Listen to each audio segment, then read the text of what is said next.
Olá, Adãos Negros e Adãs Negras, eu sou Otávio Gá, este é o Super 8 e hoje finalmente saiu da gaveta esse filme que vem sendo empurrado pela DC há uns 15 anos. A única coisa que estava certa desde o início era que o querido Dwayne Pedra Johnson daria vida ao anti-herói. Mas enfim, espera acabada, o filme já tá aí nos cinemas, mas uma coisa a gente não pode ignorar. Tá dividindo o galerê, viu? De qual lado será que eu fiquei? Ou será que eu fiquei em cima do muro? Chega mais que eu vou contar, então? Sim, bora! Um dos poderes do Adão Negro é virar uma pedra? Sou Adão e você será a minha pequena Eva? Se eu machucar o protagonista, posso decretar um ferir Adão? Tudo isso e muito mais. Agora!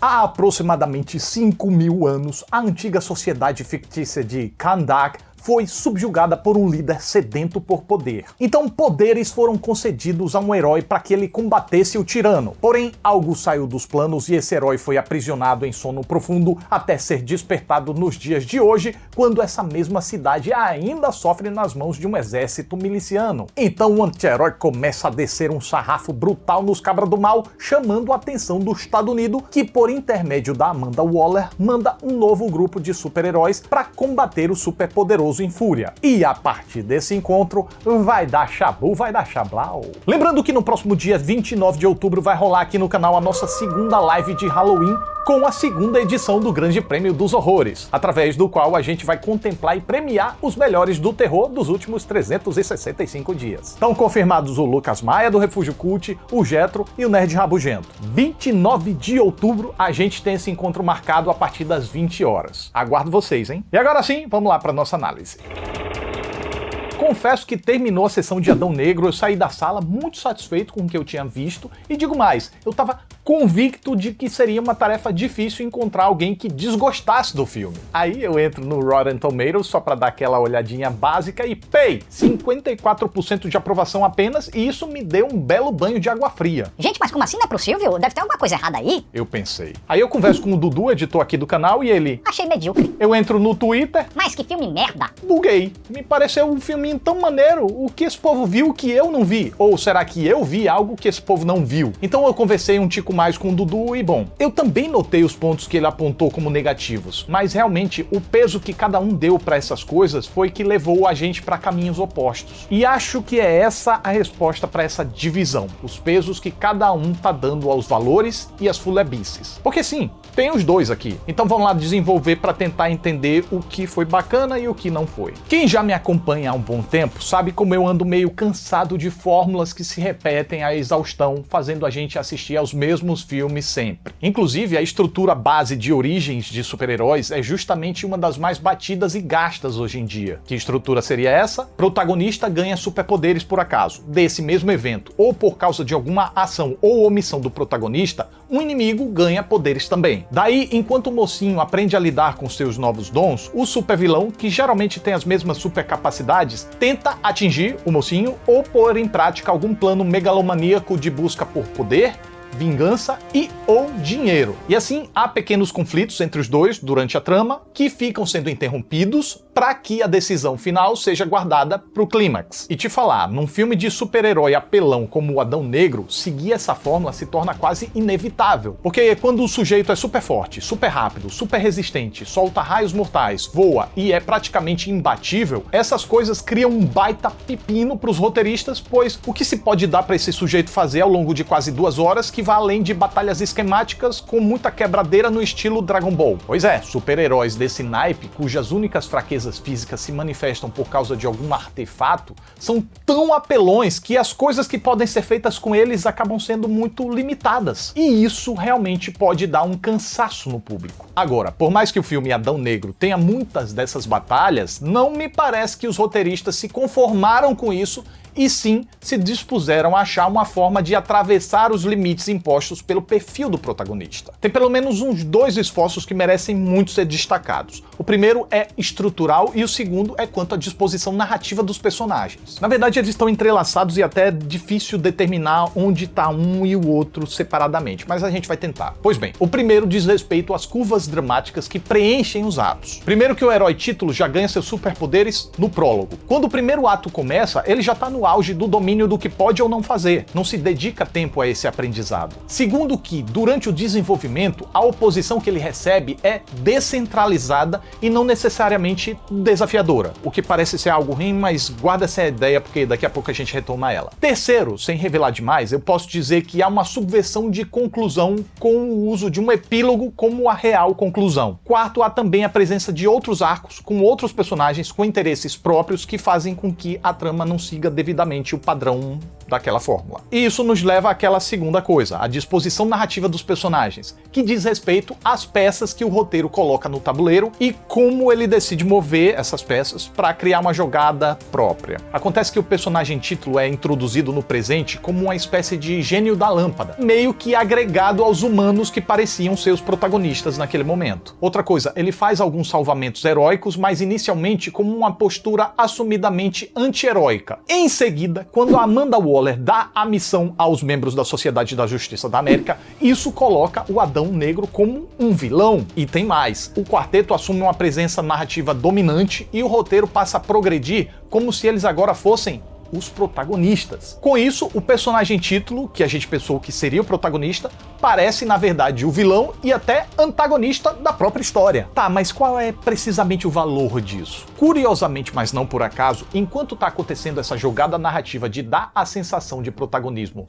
pros heróis estadunidenses, a trama tá textualmente comentando sobre o quê? Sobre os interesses imperialistas do Estados Unidos pelo personagem título. É um país do Oriente Médio num caos da boba e o Estados Unidos nem aí. Mas foi só surgir uma riqueza que poderia dar uma esperança àquele povo que apareceu a Margarida preocupada com o perigo e o bem da população? Não, né? Como a gente bem sabe, a intromissão do Estados Unidos, através da Amanda Waller aqui no filme, é para pegar essa riqueza para eles e até impedir que essa riqueza seja usada contra eles, como um país imperialista faz. Na verdade, isso é dito de forma até bem clara no filme e eu entendo quem acha óbvio demais o discurso. Mas só o discurso textual, porque pensa comigo, quando narrativamente o dono dessa história, né, o Adão Negro, tem o seu protagonismo tomado pelo Estados Unidos, como já aconteceu muito na história desse país, que costuma tomar o protagonismo para si, isso enriquece demais as entrelinhas e dá uma maior elegância ao conjunto da obra. Claro, para propósitos de entretenimento, mais tarde sim ele vai retomando ao seu papel e assim, observando a obra por inteiro, a história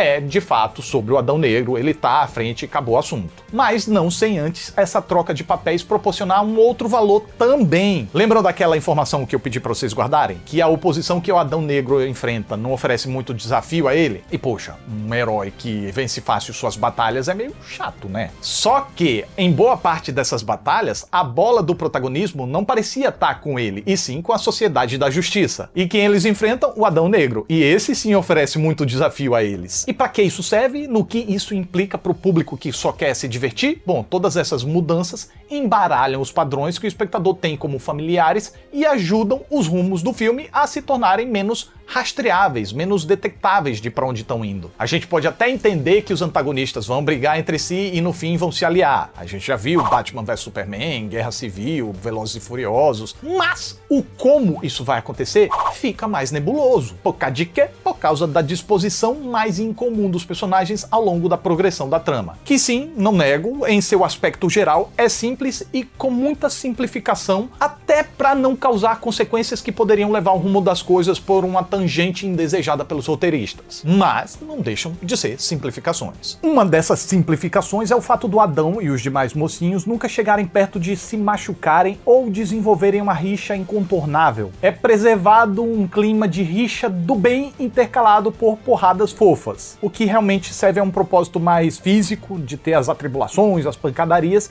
e menos consequência no desenrolar dos fatos. Mas claro, isso é entre os heróis, porque com os milicianos o protagonista não pega leve e expõe uma brutalidade que surpreende até os demais personagens. E também com a interferência dos demais personagens, aí sim os fatos se desenrolam. Outra simplificação que o filme faz é com a introdução dos personagens da Sociedade da Justiça. Eu sei que esses heróis já existem nos quadrinhos, mas nos cinemas, notaram que parecem réplicas de outros heróis que a gente conhece de outros carnavais? Senhor Destino, Doutor Estranho, Esmaga-Átomos, Homem-Formiga, Ciclone, Tempestade, Gavião Negro, Falcão. Até a personalidade de alguns deles são parecidas. Por acaso?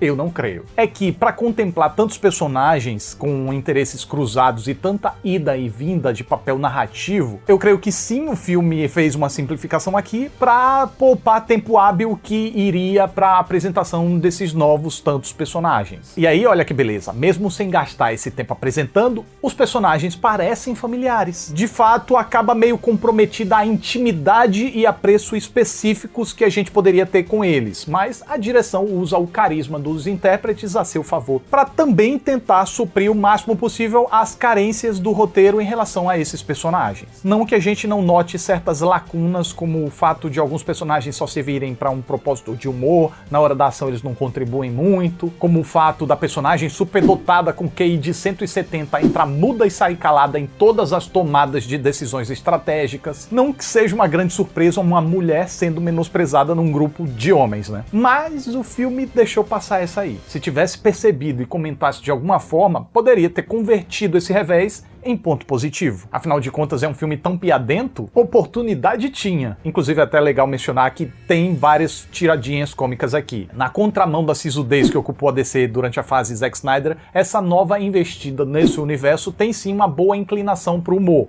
tal qual o Aquaman fez. Há uma boa quantidade de piadocas que podem até não ser hilárias, mas são úteis para subir o astral do projeto e preservar esse clima de diversão leve. Além de que essas piadocas não me pareceram excessivas e nem invadiram momentos mais sérios, nos quais aí sim poderiam soar impertinentes. E além de não abrir mão do bom humor, que é uma tendência no momento em filmes de super-herói, outra coisa que esse filme não abre mão é de um vilão propriamente dito, o que é uma coisa meio desconstruída, já que, como eu falei, há uma presença de personagens mocinhos que fazem um antagonismo entre eles, o que domina boa parte da narrativa, e isso até serve para dispensar uma maior presença de um vilão. Mas, apesar dessa modificação estrutural, em algum momento ele vai surgir daquele jeito mais clássico. A grande diferença aqui é que ele tem uma relevância mais pontual. Sem com isso, ele tem o desenvolvimento de suas maquinações esquecido, pois, felizmente, de tempos em tempos, o filme vai alimentando o arco dele, devagarinho.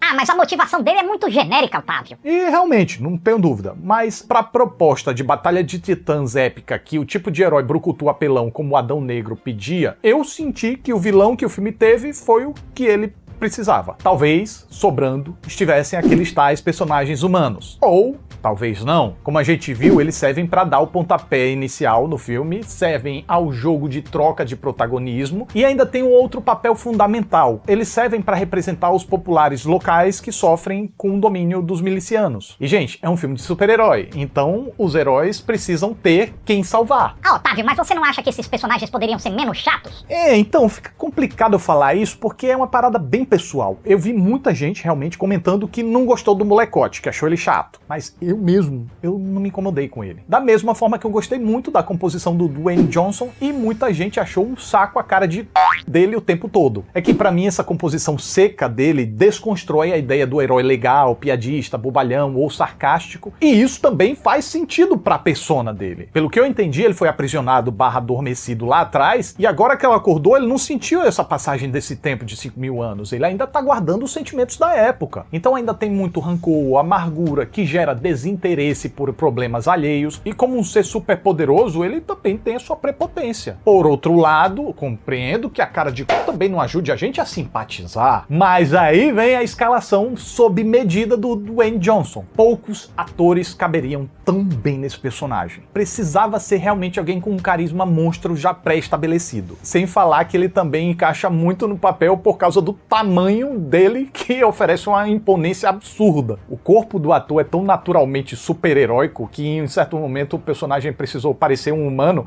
e aí usaram um dublê mais normalzinho. E bem, sendo assim, monstruoso como ele é, as façanhas do personagem como resistir a tiros e bombas, destruir a birosca toda, atravessar a parede sem muito esforço, nunca parecem absurdas. Na verdade, são bem naturais, dá pra crer muito que ele seria capaz de fazer isso tudo. Não tão naturais assim seriam os efeitos visuais o tempo todo. Tem alguns momentos em que as movimentações dos bonecos em CGI não convencem tão bem, e outras em que os recortes em fundo verde têm um desfoque meio artificial nas bordas dos personagens. Mas, sendo bem honesto, a minha experiência não foi atrapalhada por isso também. Primeiro porque essas falhinhas não são tão evidentes o tempo tempo todo. Segundo que no caso do chroma key, quando eu percebi esse probleminha foi em cenas do passado. E aí eu assumi que a artificialidade da fotografia que esse recorte dava estava associada ao viés de memória, o que não exigia um realismo visual tão grande assim. Por fim, essa crítica foi longa, hein? Como um filme de ação muito interessado no T-Bafes Catapimba, eu acredito que o filme se saiu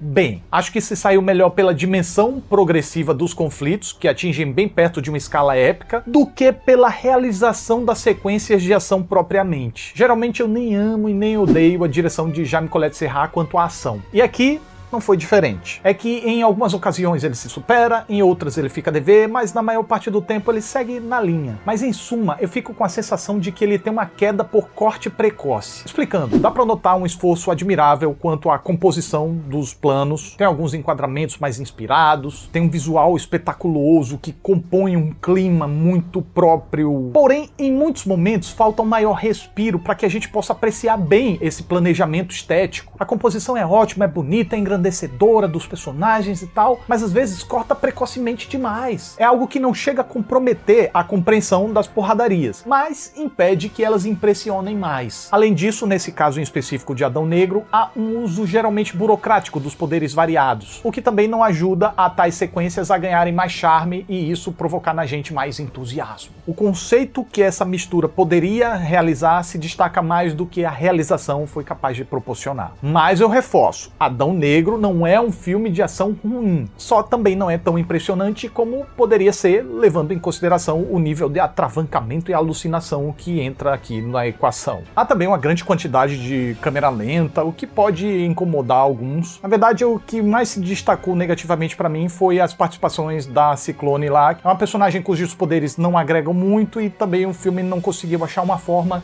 de fazer eles agregarem. Então ela roda em câmera lenta. O Esmaga Átomos também não teve uma participação tão criteriosa assim. A interferência na ação e na trama, de fato, é dos outros dois personagens, o interpretado pelo Pierce Brosnan, o Seu Destino, e o Gavião Negro. Sim, falta uma maior contextualização de como esse grupo se formou, por que o Gavião Negro segue ordens da Amanda Waller. Talvez fosse interessante até que esses personagens tivessem um filme próprio antes, para depois eles serem integrados aqui, mas é algo que, como eu disse, trabalharam em cima dos conceitos que a gente já tem na mente e partiram dali para ir direto ao ponto pro que esse filme queria dizer. Por tudo isso, eu creio que Adão Negro não seja um filme espetacular, mas seja sim bom, divertido, alucinante e realmente eu fiquei bem surpreso com a repercussão dividida que ele tá tendo. Quer dizer, por parte da crítica, né? Acho que por parte do público o galerei vai curtir sim. E essa é a minha reação enquanto eu assisti ao filme.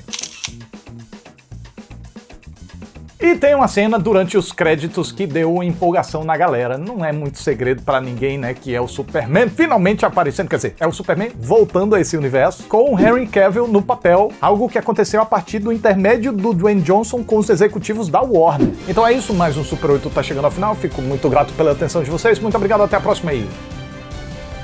Tô meio gasguito, né? Shazam! Ah, agora sim. Tchau!